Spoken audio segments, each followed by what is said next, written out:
So, so the last week we studied what's called the Euclidean algorithm, which is very useful when you compute the greatest common divisor of two given integers, and it basically repeats the Euclidean division as many as you want until you find this GCD of these input integers A and B. So we make the basically chain of these pairs of integers starting from R0, R1 to Rn-1 and Rn. And in fact, there's a very nice presentation of this Euclidean algorithm using these fractions. So I forgot to mention this last time. So when you want to compute GCD of A and B, so you basically initialize B as R0 and A as R1. So you're basically dividing B by A in the first line, right? So you can just write division in this way. And if you divide this R0 by R1, then you obtain this quotient Q1 and remainder R0, R2, meaning that this is R1 plus R2 divided by R1, right? And now this fractional part,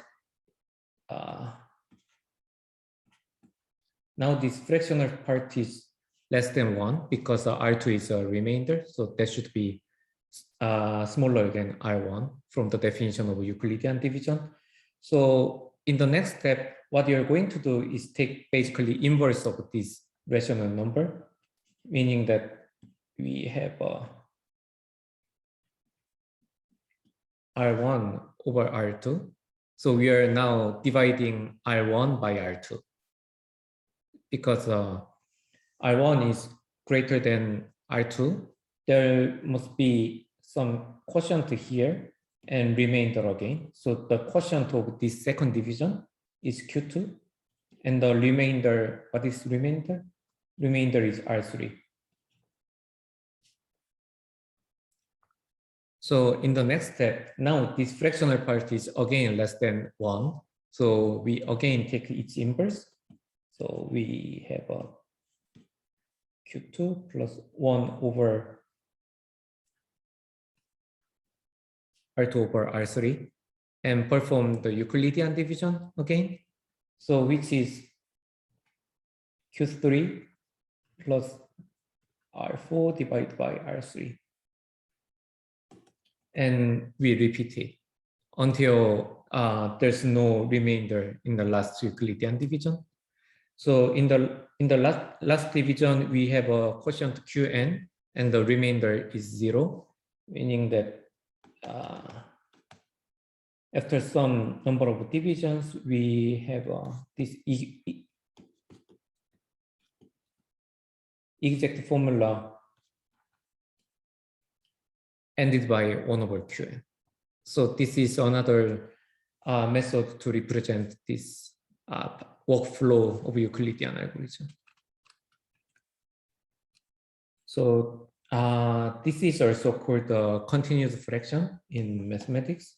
We will look at this technique later in the next section. Okay. So of course, this Euclidean algorithm should terminate in a finite time because, as I mentioned last time, this remainder is decreasing. So R2 is less than R1 and R3 is again less than R2. So this is a sequence of decreasing integers, decreasing positive integers. So it cannot go forever, but terminate at some time. So the naive complexity analysis could say the number of iterations is bounded by R1 because the initial term is R1 and this is a decreasing sequence of integers. But there's a much better, much tighter bound is given in this theorem. So this theorem is saying that if we are running the Euclidean algorithm using these two input integers, A and B, then the total complexity of this Euclidean algorithm is upper bounded by this value. So it's 5 times the number of decimal digits of B. So we'll prove this theorem in the next slide. So what we are going to do is read this Euclidean algorithm in a conversely from this bottom line to the first line. So when you computed this Euclidean algorithm, we computed these lines in this order from first to second and to nth line. But in this complexity analysis, we start from the last line where Rn-1 is Qn times Rn. This was the last line of Euclidean algorithm. So of course, Rn is a positive integer, so it's equal to or greater than 1. And the last, if we look at this last equation, the quotient Qn cannot be 1 because if this Qn is 1, meaning that it means that Rn-1 is equal to Rn. But this contradicts to the condition of Euclidean division because Rn was the remainder of the Euclidean division in the previous step. So this cannot be true because Rn is already smaller than Rn-1. So the last quotient Qn is n least 2. So Rn-1 is equal to or greater than 2 times Rn. And from this line, the quotient may be 1. So because there is a remainder here, non-zero remainder here. So this quotient may or may not be 1. So we just have a simple inequality that this Rn-2 is equal to or greater than n-1 plus Rn-1 plus Rn. And the same condition is satisfied for all R from R1 to Rn-2. So, but the record that so now this is the key condition. Rn is greater. Sorry. So the key condition is here Rn-2 is equal to or greater than Rn-1 plus Rn. And in fact, this is very similar to the definition of Fibonacci sequence we looked at earlier, like a couple of lectures ago. So how did we define the Fibonacci sequence? So Fibonacci sequence was defined by F1, initial terms were 1, and Fibonacci sequence was defined by n plus 1. It was the definition of Fibonacci sequence. So we can make this complex analysis using these Fibonacci sequences.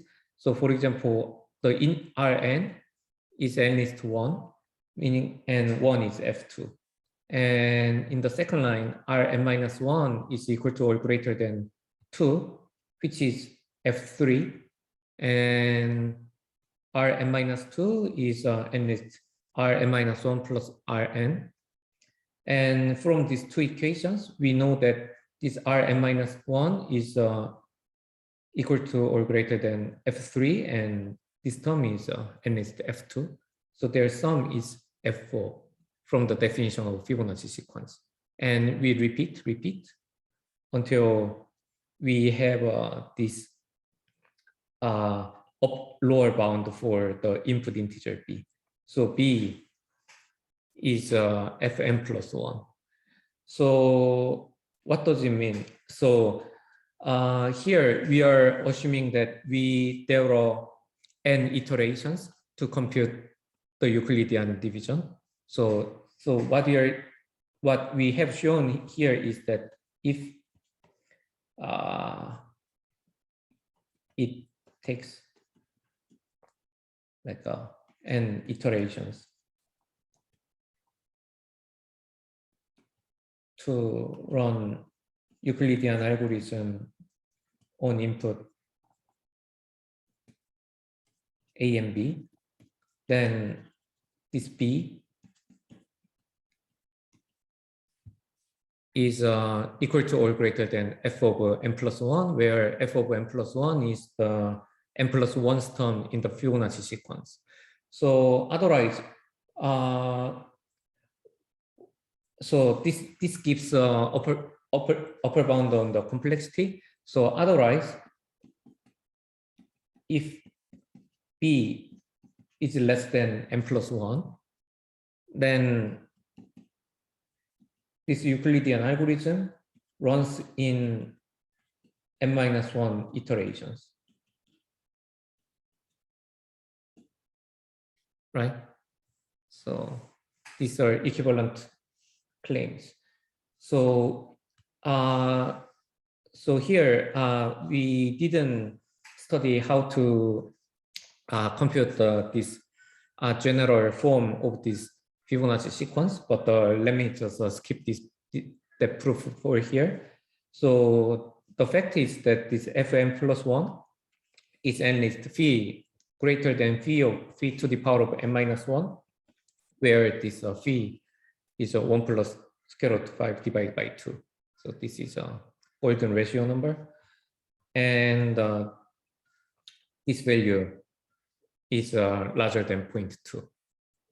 So it follows that this log 10b is the number of digits in terms of decimal representation. Base 10 is greater than this value, n minus 1 over 5. So what does it mean? It means that number of division is number of division is number of lines, and here we used in Euclidean algorithm is bounded by this value.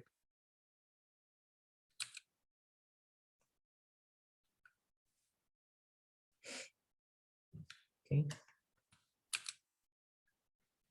So we analyzed the complexity Euclidean algorithm, and we can say this is very efficient because of the complexity depends on the log of B. So roughly speaking, we could say the complexity is bounded by the linearly bounded by the B size of B.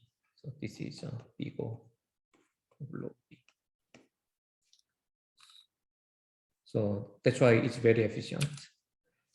And the next theorem is called the Bezel theorem.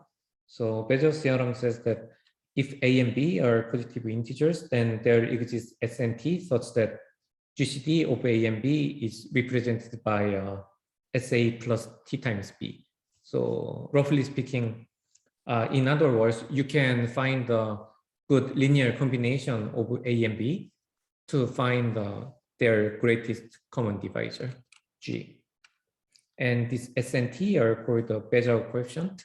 And note that these Bezel coefficient are not unique in general. There are infinitely many Bezel coefficients for the same pair of integers A and B. And so first of all, so there are many different ways to prove this Bezel theorem. So usually, like so there's some like a simple and elementary method that most mathematicians prefer to use. But here's some other approach which is more constructive, but it also says how to really compute this Bezel theorem.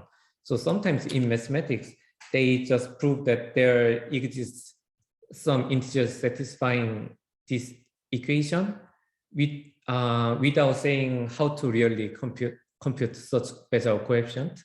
But in this theorem is a constructive proof, meaning that if we follow this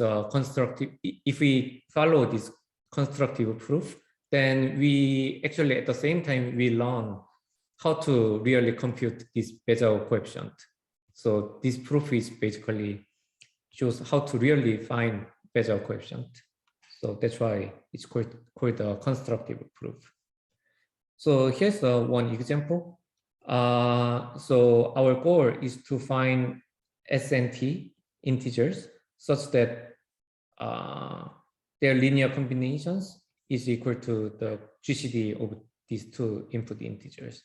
And what we are going to do is to use a Euclidean algorithm. So these are two input integers.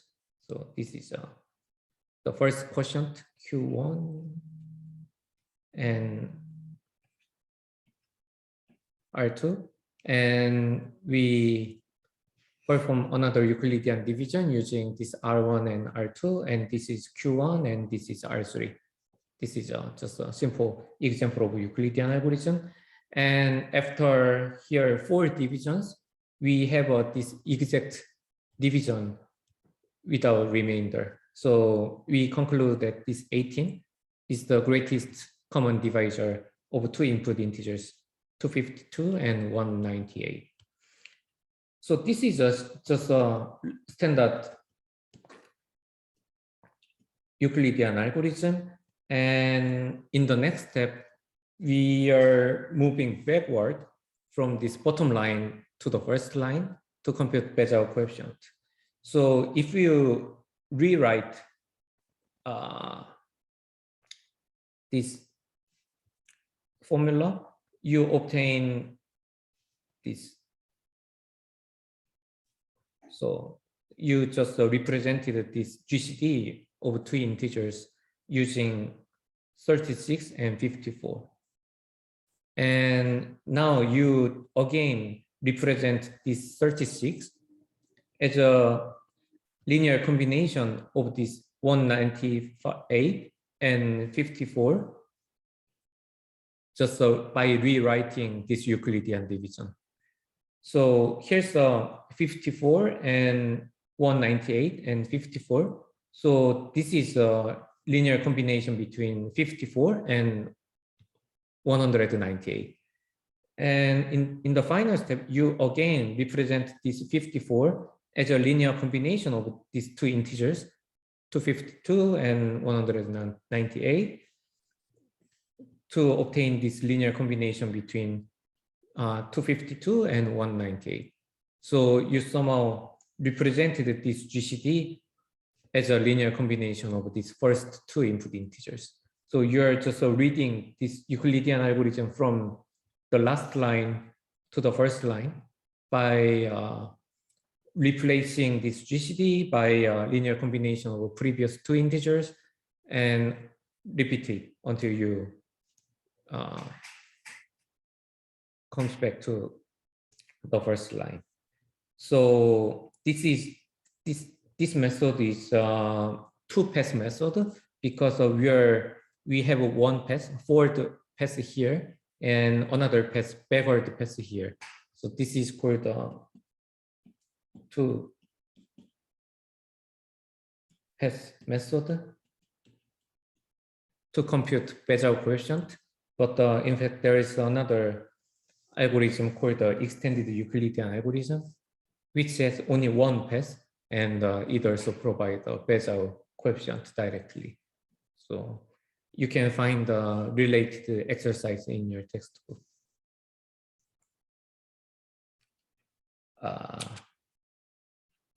Any questions? So I'm not going to give a formal proof, but you can just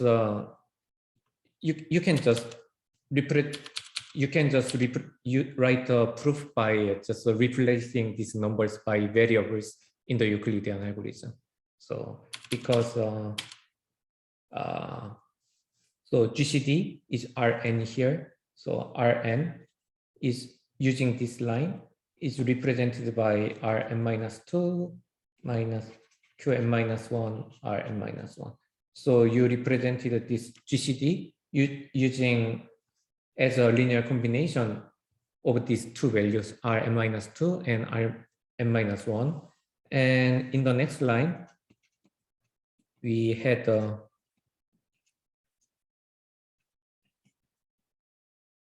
this equation. So you again replace this Rn minus 1 by linear combination of Rn minus 3 and Rn minus 2. And you just recompute this to obtain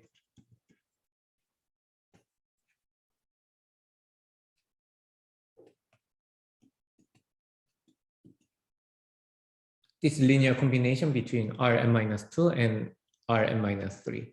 And in the next step, you replace this Rn minus 2 by linear combination of Rn minus 3 and Rn minus 4 using the next line and repeat until finally you obtain linear combination of linear combination of A and B. So, make sense? So these are Bézal coefficients.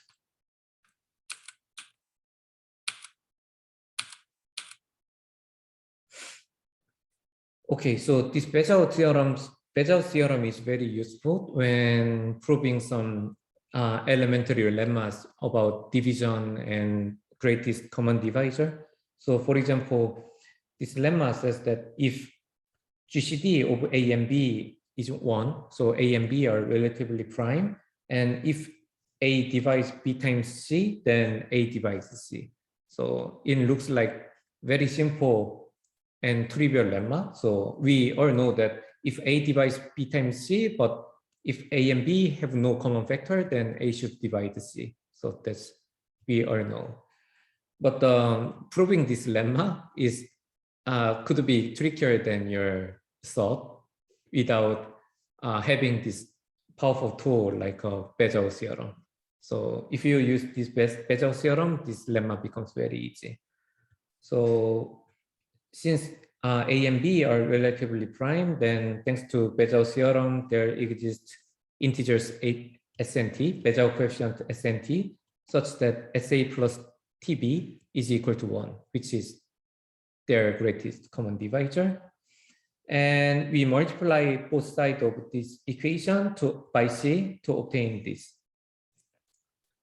So in the condition, we had a condition that A divides B times C. So if you look at this part is definitely multiple of A because here's A term.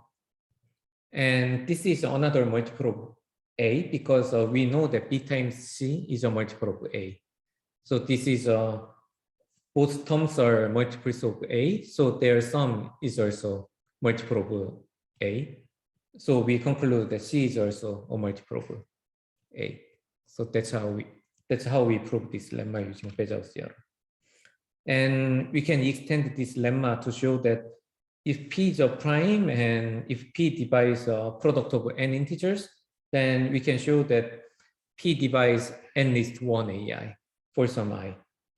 So you can just use this Bézal theorem multiple times to deduce this conclusion.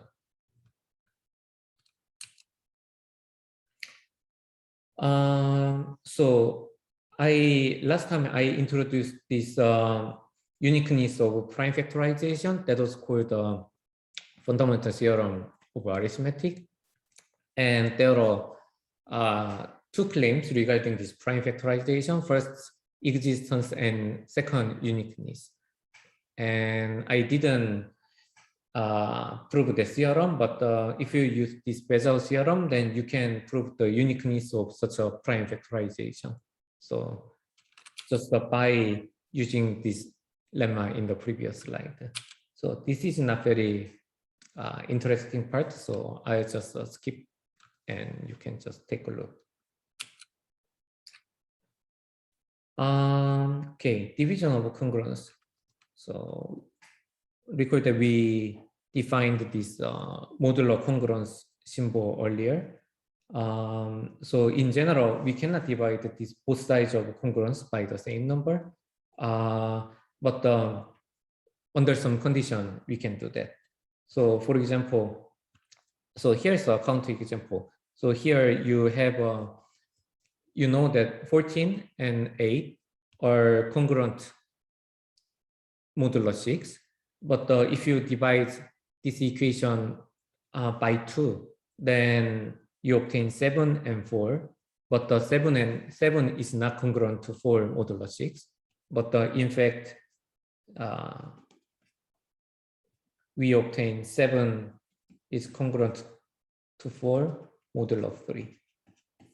So to obtain a correct result, in this case, you should divide 6 as well, but this is not our interest in this slide.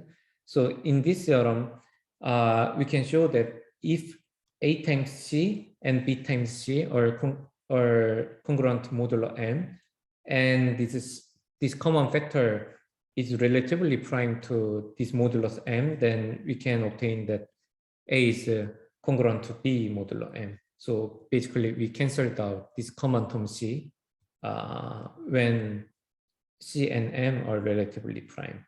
And this proof can be done again by Bézal's theorem. Oh, no, actually, it doesn't require Bézal's theorem. You can just use simple properties of this division property. Okay, so we are ready to define this modular inverse. So suppose that we are given two integers A and B, and they should be relatively prime. So so we call an inverse of A modulo M. We will mainly use this notation, B equals A inverse modulo M. Or in the textbook, they use A bar, but this A bar notation is not widely used in practice. So I prefer this A inverse notation to A bar notation. So this is called the inverse of A modulo M if A times B is 1 modulo M. And in this theorem says that if A and M are relatively prime and M is greater than 1, then there exists an inverse of A modulo M. And such an inverse is unique modulo M. And this existence can be proved by this Bézal theorem, because if GCD of A and M is 1, then thanks to Bézal theorem, we know that there exists coefficient S and T such that the linear combination of S and A and M is equal to their GCD, which is 1. And you take a modulus M here, then you obtain A times S is equivalent to 1 modulo M. So you can say this S can be viewed as an inverse of A modulo M. So we proved the existence of such an inverse of A, and uniqueness is kind of easy. So if you can just suppose that there are, so this is existence, and uniqueness, proving the uniqueness of an inverse is quite easy. So you just suppose that there are two inverses of A and B, and denoted by A1 and B1 and B2. So suppose that they are inverses of A modulo M. Then what you need to do is to compute B1, A, B2, modulo M. So since B1 is inverse of A, this is 1 modulo M. So this is equal to 2 because this part is 1. But on the other hand, B2 is another inverse of A. So this is 1. So this is also congruent to B1 modulo M. So you conclude that if B1 and B2 are inverses of A, then they are actually equivalent, congruent to each other modulo M. So we can prove that this inverse of A is unique with respect to modulo M.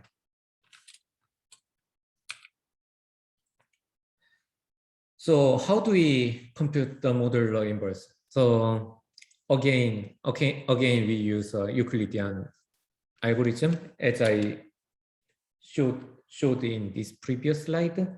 So this Bessel coefficient of A is actually the inverse of A. And how did we compute this Bessel coefficient? We used the Euclidean algorithm to compute this coefficient for GCD. So this is just another example of a Euclidean algorithm to compute this Bessel coefficient. So once you compute this Bessel coefficient, that coefficient would be an inverse of this input modulo, other integer. So here, this example is asking us to compute A inverse modulo M for A is 101 and M is 4620. In this case, we are just going to compute two integers, S and T, where SA plus TM is 1. And computing these coefficients can be done by Euclidean division, Euclidean algorithm. And this S will be A inverse mod M. And this is just another example of Euclidean algorithm computing this Bessel coefficient S and T.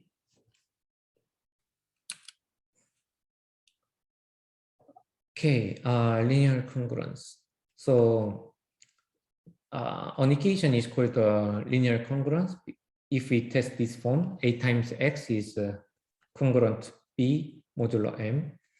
So in this case, if A is relatively prime to M, then it's very easy to compute. It's very easy to solve. So if GCD of A and M is 1, then there exists inverse of A modulo M. And then you can simply multiply this A inverse to both sides to obtain that A is actually congruent to A inverse times B modulo M. And these are solutions for this linear congruence. But what if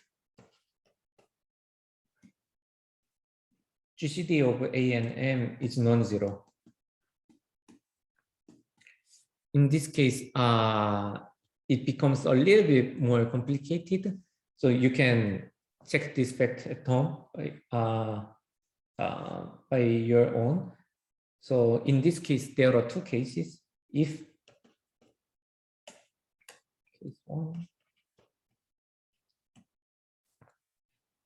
if G is not a factor of B, if B is not a multiple of G, then no solution.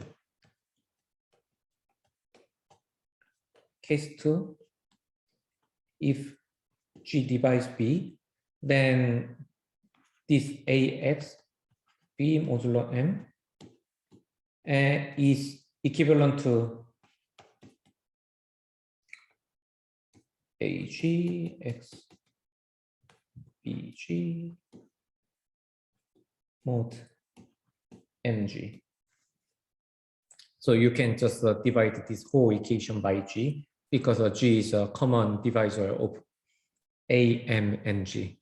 And now once you divide this whole equation by G, then these two integers are now relatively prime. GCD of AG MG is 1 because G is the GCD of A and M. So if you divide both A and M by their GCD, then now they become relatively prime. So now you go back to this case because this is another linear congruence, and this new A and new M are relatively prime. So you can come back to this original case and use this fact to solve the problem. So what is the answer? The answer is AG inverse times BG mod MG. This is the solution for the last case.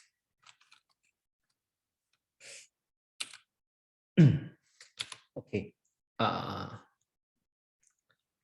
Okay, next. Chinese remainder theorem.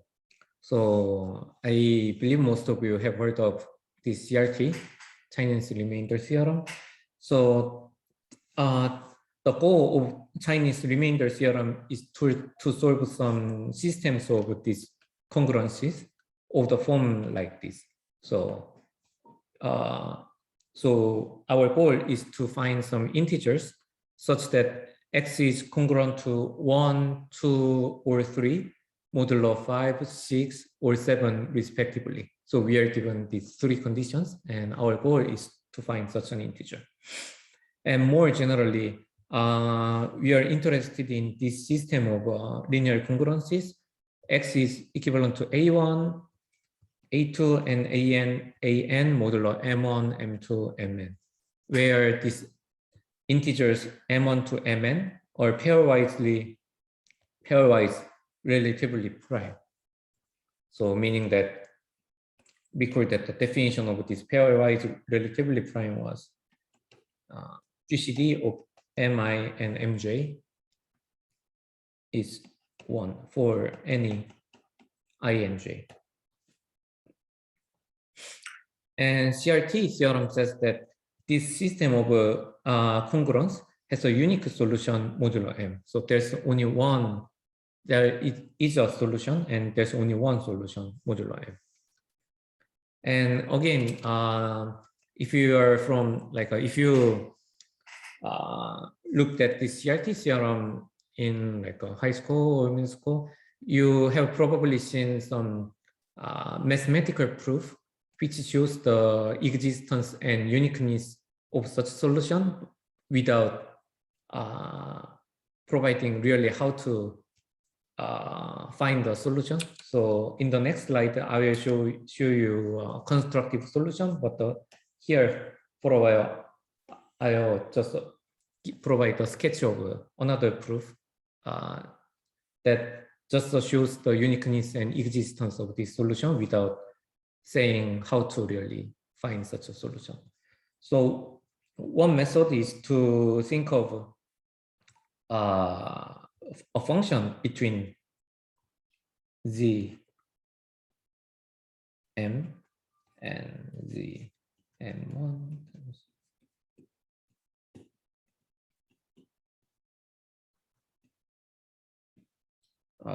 where,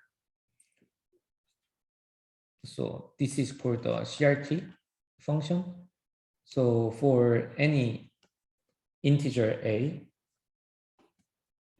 CRT of a is defined by a mod m1, a mod mn. So this is called the CRT function, and in this CRT theorem, we are given this system of n equations, right? So it means that our goal is to find, given A1, AN, find A such that A mod MI equals AI. So we can represent this theorem like this using this CRT function. And the first observation is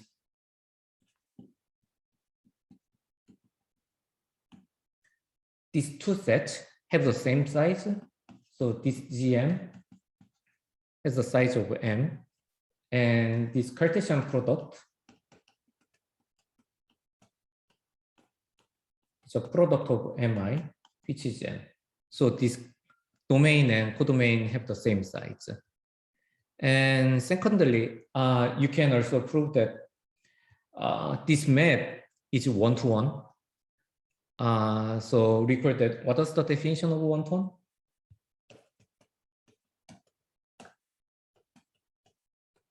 So the definition of one-to-one function was different elements are mapped to different elements, right? So otherwise, if two elements were mapped to the same element, then these two elements were actually the same element. So meaning that if CRT A is equal to CRT of B, then A equals B. So this is the definition of one-to-one. And actually this one-to-one property is relatively easy to show because suppose that these two integers A and B have the same image, meaning that this is A mod Mi is equal to B mod Mi, right? So in other words, A minus B is a multiple of AI. And if A minus B is multiple of AI, then A minus B is a multiple product of Mi because Mi's are pairwise relatively prime.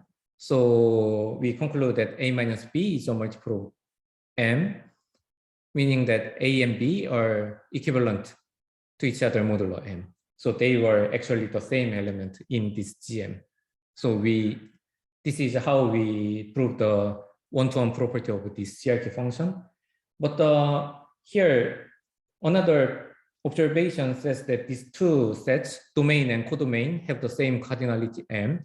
So if a function is one-to-one, and if that function has the same size domain and codomain, then that function should be also surjective, right? Because here there are M starting points and there are M possible ending points, but these different points should be mapped to different points in codomain. So if it's one-to-one, then it should be also surjective. So all points should be selected by some A. That proves the CRT theorem.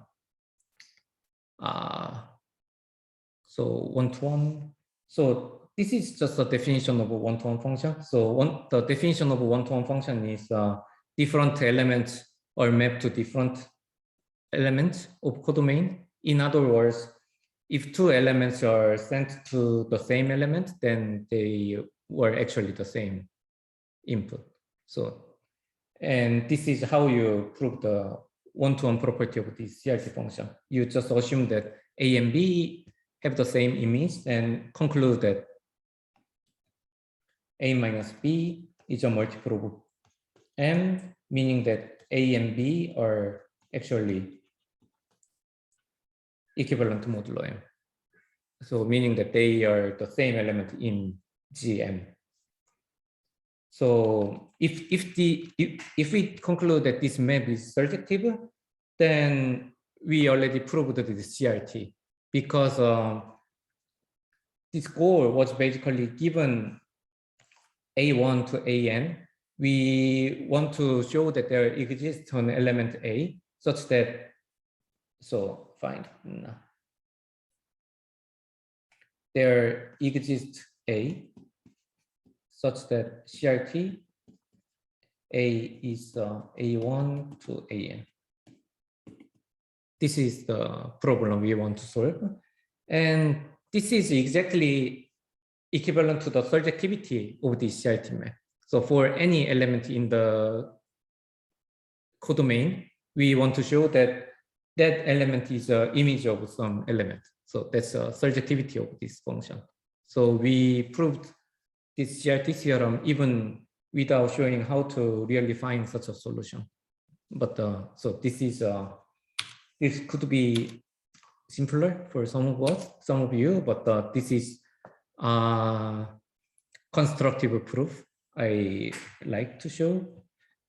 So in the second proof, we define this element mk hat and we also define this yk. So the idea here is that,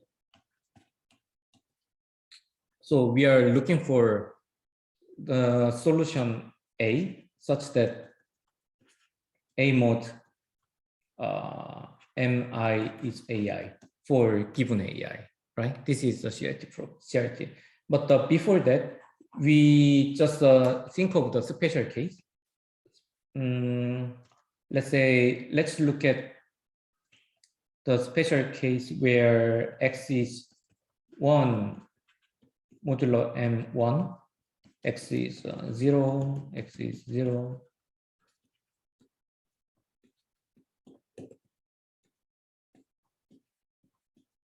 So we first want to focus on this simplest problem, simplest case. So just A1 is 1 and or other AI values are 0. So let's solve this problem first. So if we look at this problem, we first observe that x is multiple of m2, x is multiple of m3, and x is multiple of mn, right? So since m2, mi's are all relatively prime, pairwise relatively prime, we deduce that x is divided by m2, mn. And that's what we call m1 hat. So we know that x is a multiple of product of m2 to mn, which we define here as a m1 hat.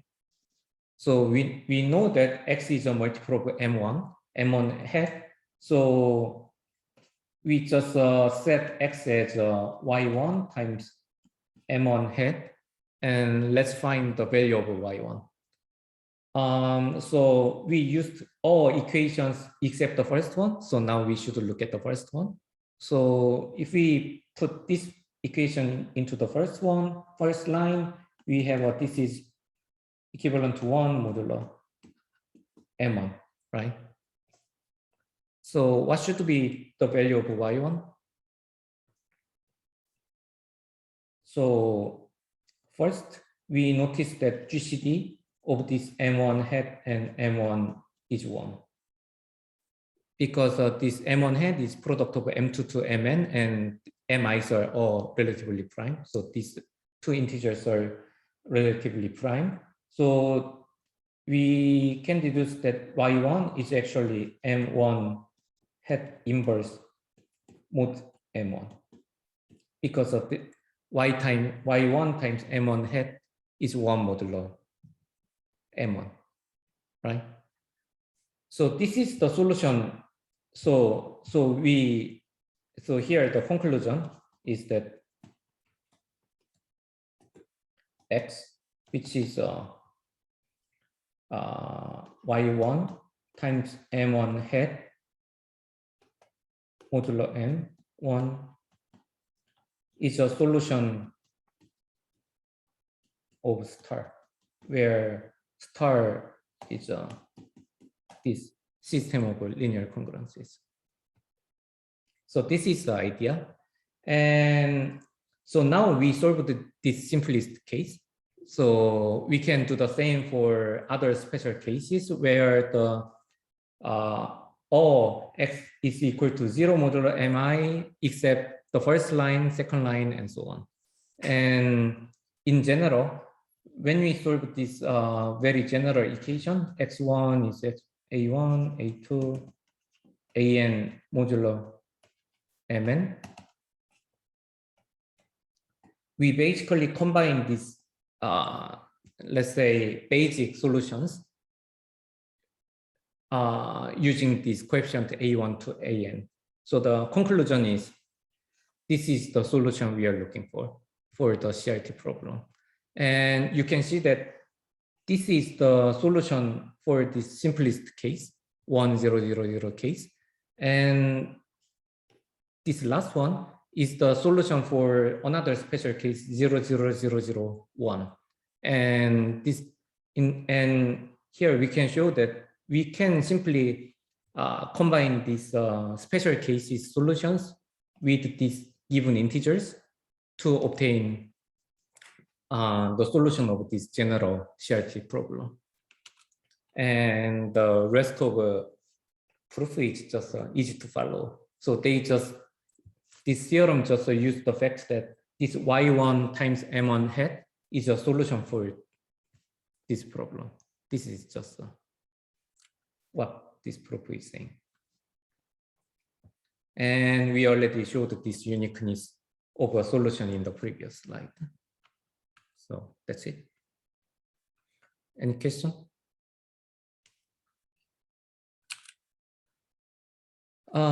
So in fact, instead of using this constructed proof, you can use just a very elementary technique to solve this.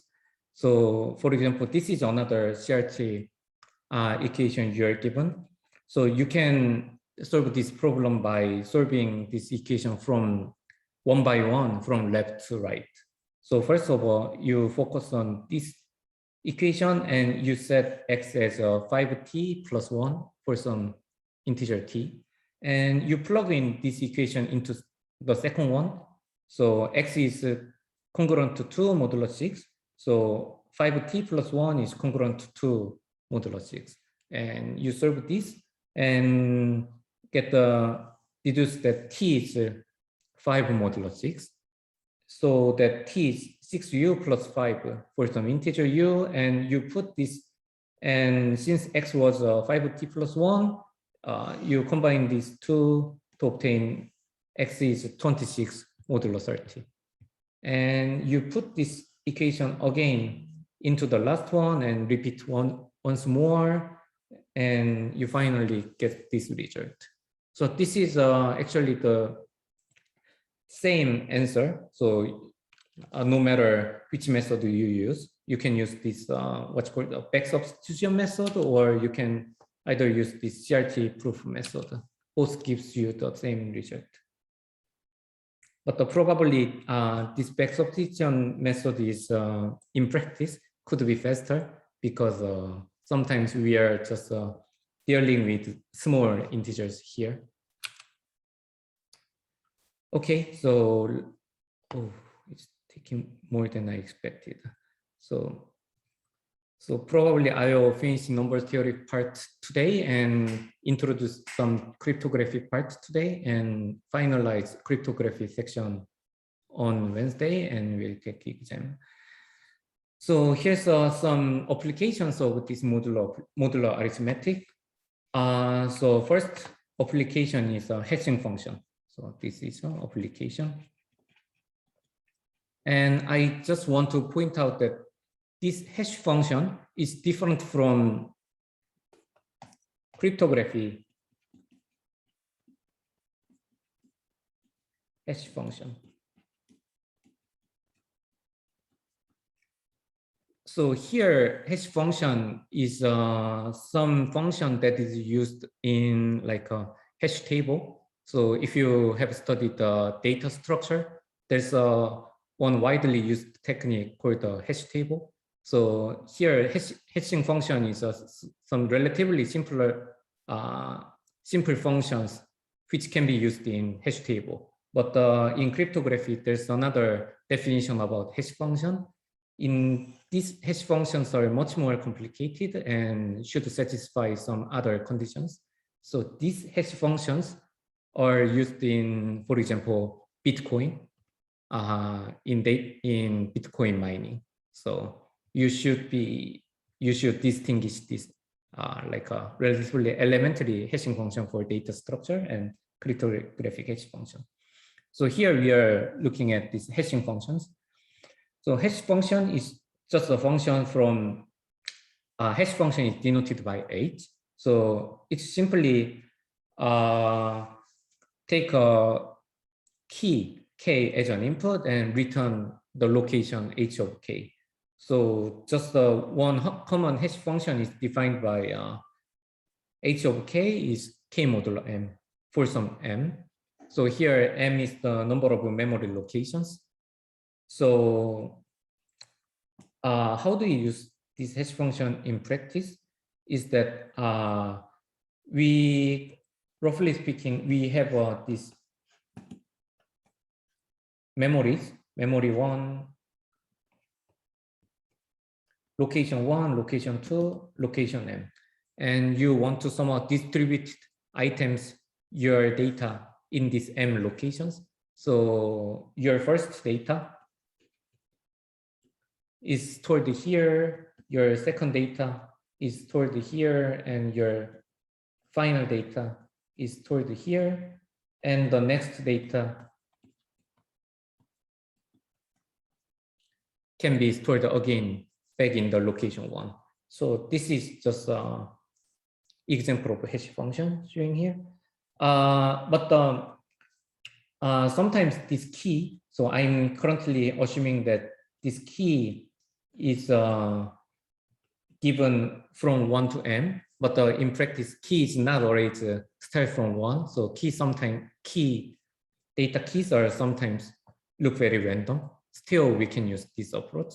So for given any data with key K, so you can just compute its hash function. So for example, if you have 111 memory locations, and this is the key for your input data, then you compute this hash function and use this result. So you just store this data in the location 14. This is how you use hash table. And later, when you want to recover this data, you just look at the key and compute this hash function. So now you know that this hash value is 14, so that you can just go to location 14 and look for your data inside of this 14th memory. So this is very useful when you store a bunch of data in multiple locations, and also when you want to reduce the complexity of searching, because if you just store all items in a single list, then it takes a linear time to search your data. But if you combine this hash function technique, then you somehow make a label, key and data. And when you look for this data I, then you use this key and compute its hash function and go to that memory location and check if your data is there or not. And there are some various methods to deal with some collision. So collision means if two keys have the same hash value, then these two data should be stored in the same memory location. In this case, one method is to assign the next location to avoid collision. The other method is just so you can just put multiple values in the same memory location. So that depends on your implementation or environment. So, and another example application of modular arithmetic is called pseudo-random numbers. So this pseudo means something like a fake or unreal. So you somehow would like to generate some random strings, but in fact, we are not actually able to produce real random. That's theoretically impossible. So instead, we have some thing like what's called a pseudo-random number generator. So we somehow generate strings or integers. They look like random very much, so that there's no problem of using them like random numbers. And again, here's one example of pseudo-random number generator, but this is not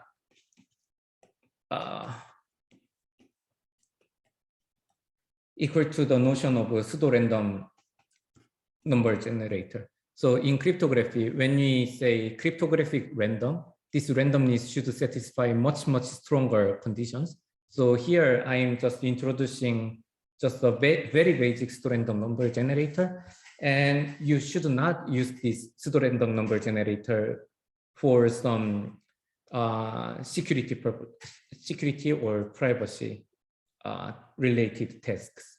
So you can use this pseudo-random number generator for fun or just some basic purposes. But if you use this pseudo-random number generator inside of some cryptographic schemes, then the schemes can be broken very easily.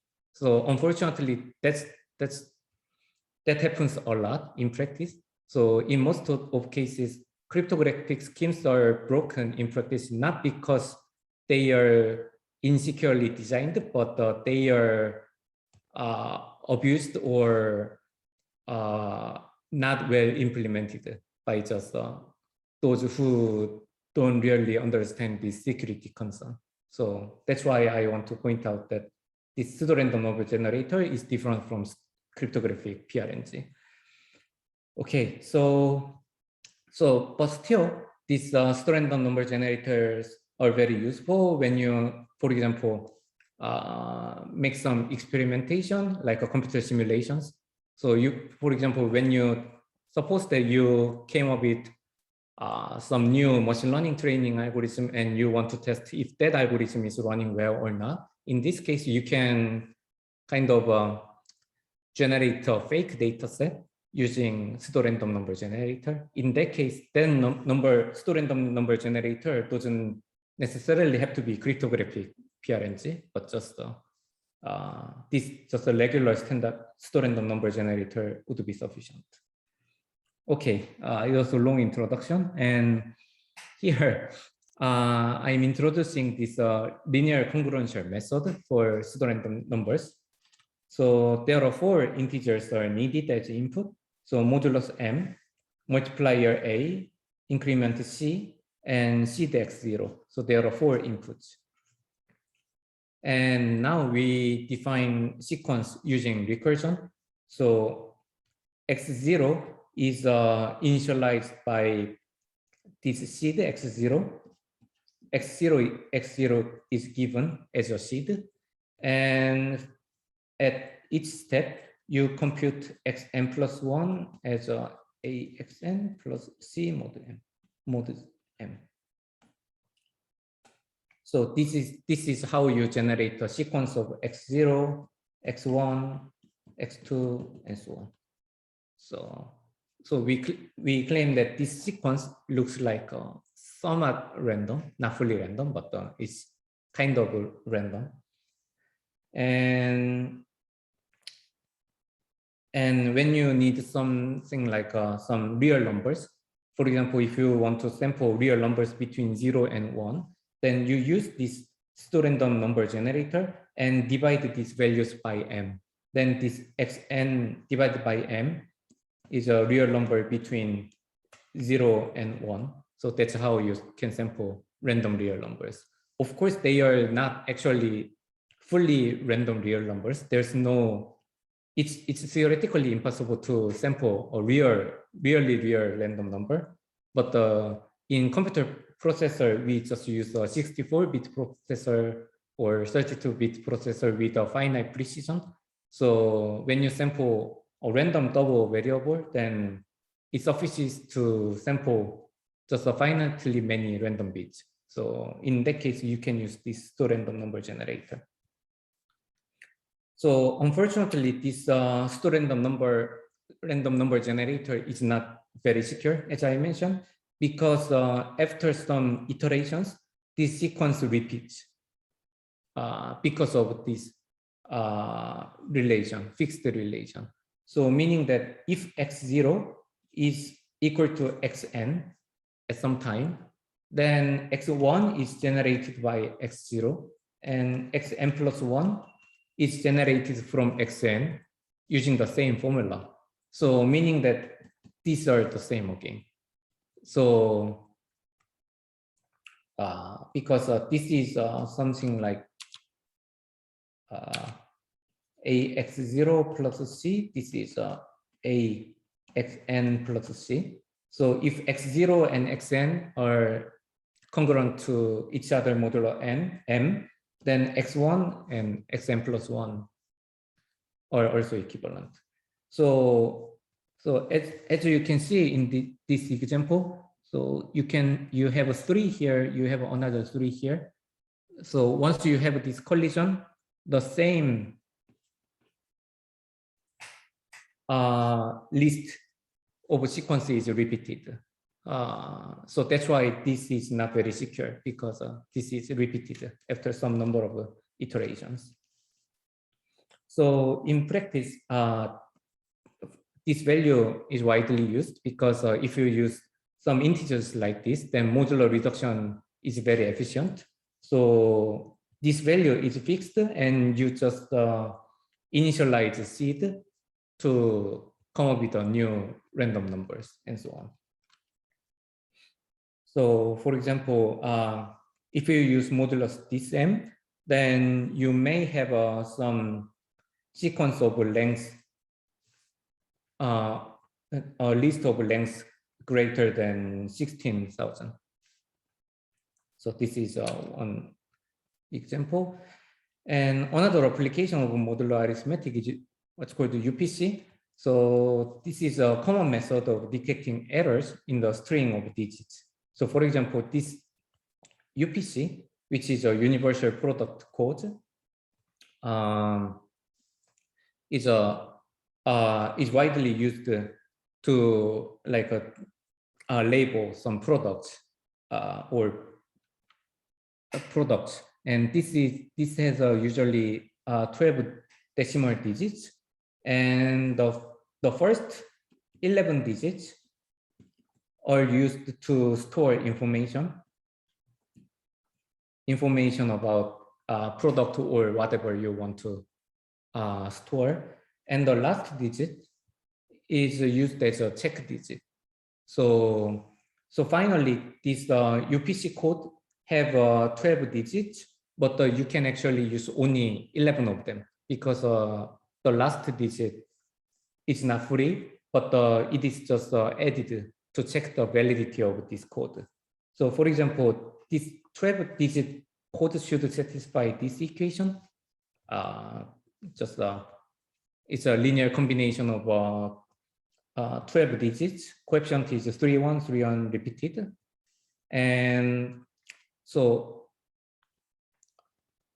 for example, if first 11 digit of UPC are this, then you can put this digit into this equation, 7, 9, 3, and so on. Then this part is just computed as a constant. So you can finally compute this x12 modulo 10 so that you can, so the result of this computation is that this is A. So you put 2 in this last digit. And you can basically check this validity of code by recomputing this equation. And there's this is one example of invalid UPC code. You can just try to compute this linear congruence using this 12 digit to conclude that this doesn't result in 0 modulo 10. So this is invalid.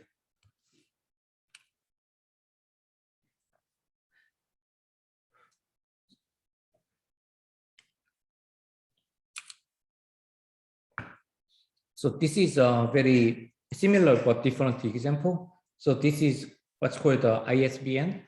So when you read some of your major textbooks, or sometimes conference proceeding or from Springer or whatever, you can use this ISBN to search for some books or paper proceedings or probably your thesis, and so on. And this is a standard method to classify and identify books. So this is an international standard. So this is another code consisting of 10 digits.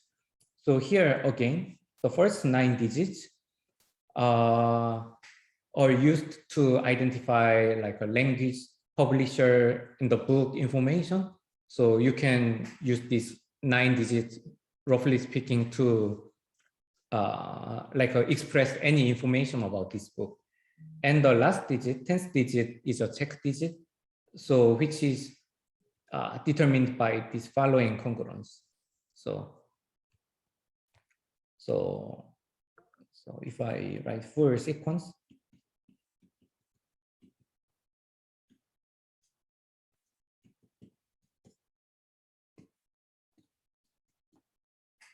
so you can use these first 9 digits to express language, publisher, or any other information about this book, and you use this formula to compute the last digit. So x10 is called the check digit.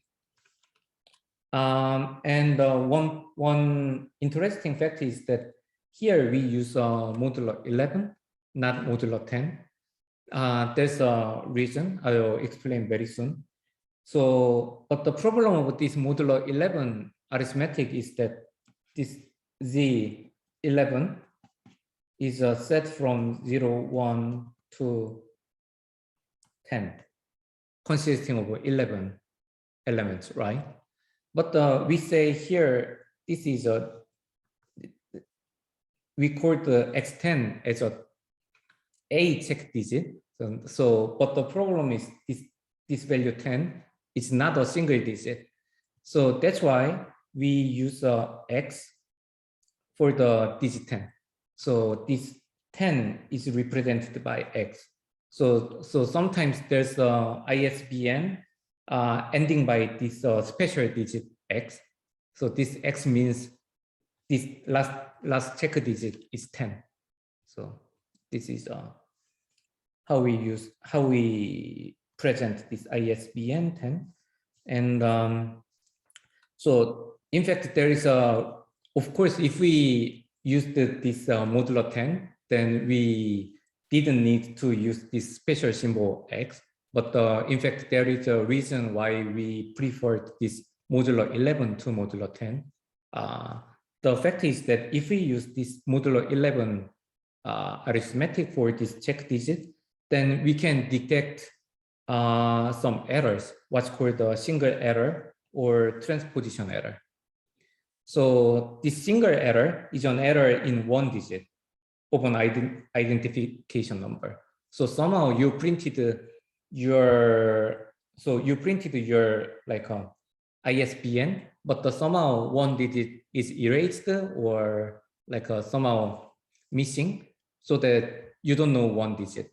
But if you have this ISBN, then you can actually recover that digit, or yeah, you can actually recover that digit.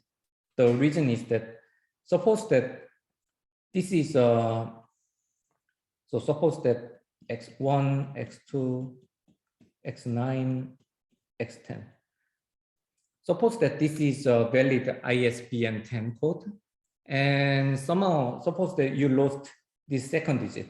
So this is somehow erased by some noise or whatever. So now you have 9 out of 10 digits. So x2 is unknown. But how do you recover x2? You can use this equation to recover x2. So because all other values, x1, x3, x9 to x10 are known, so you have this equation 2x2 equals something I would say b modulo 11 from the values of 9 digits. And you can obtain this x2 as a 2 inverse times b modulo 11. So this is possible because 11 is a prime. So this 11 is relatively prime to all coefficient from 2 to 9. So you can do that.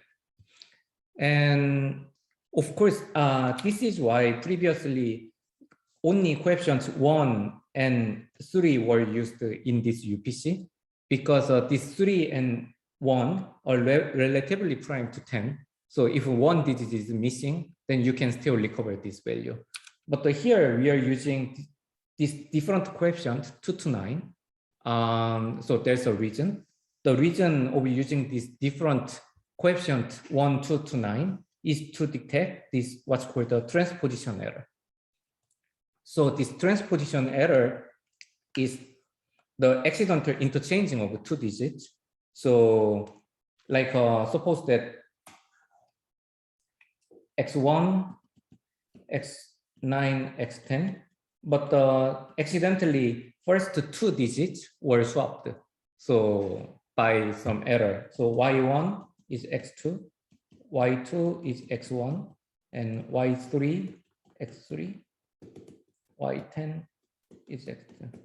So this y1 to y10, this new code is identical to the previous code, except that these first 2 digits were swapped.